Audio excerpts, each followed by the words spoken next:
Mga kabengbeng, may inaabangan tayong lalamove. So, anong oras na? Yan. Alas 9. Galing ng Cabuyao, Laguna. So, abang-abangan natin yung lalamove. Hintayin natin. So, abang natin mga kabengbeng.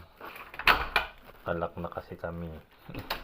Medyo gabi na yung ating hinihintay, si Kuya Lalamove. So, malapit na siya. So, abangan natin.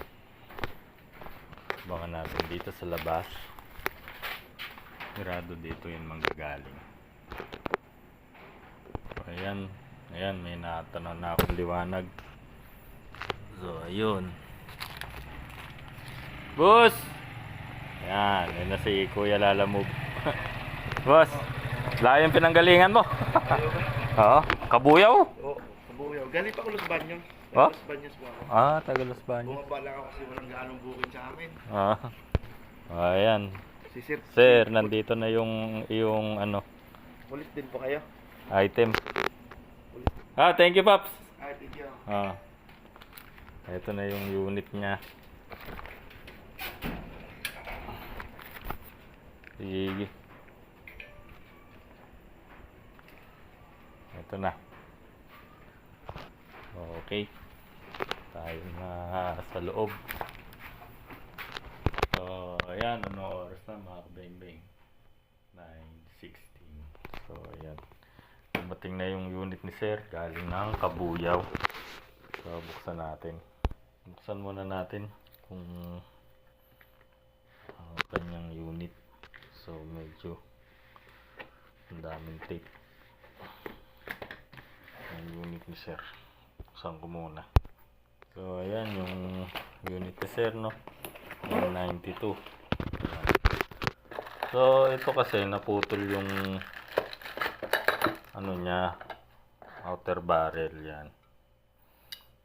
So, bumili siya ng bago. So, gagawin natin dito. Subukan natin patibayin palalo to para iwas putol. So, ipipix barrel din natin tong unit ni Sir. So, hindi na yan gagalaw ng ganyan. Yan po yung putol ng inyong barrel. Yung pag-atras abante po ng itong barrel na to. So, subukan natin yan na napatibayin natin pati yung loob. Ito. Okay. So, yun lang muna mga kabengbeng. So, Sir Angelo, nandito na yung unit mo. Ako na po bahala dito. So, maraming salamat, Sir, sa tiwala. So, galing pa to ng Cabuyao, Laguna. So, ang layo. So, ngayon dumating 9:16. So, ayan. Ayusin natin yung unit ni Sir. Okay, Sir, ako na bahala dito, Sir. Yun lang muna mga kabengbeng. Maraming salamat. Buhay po tayong lahat.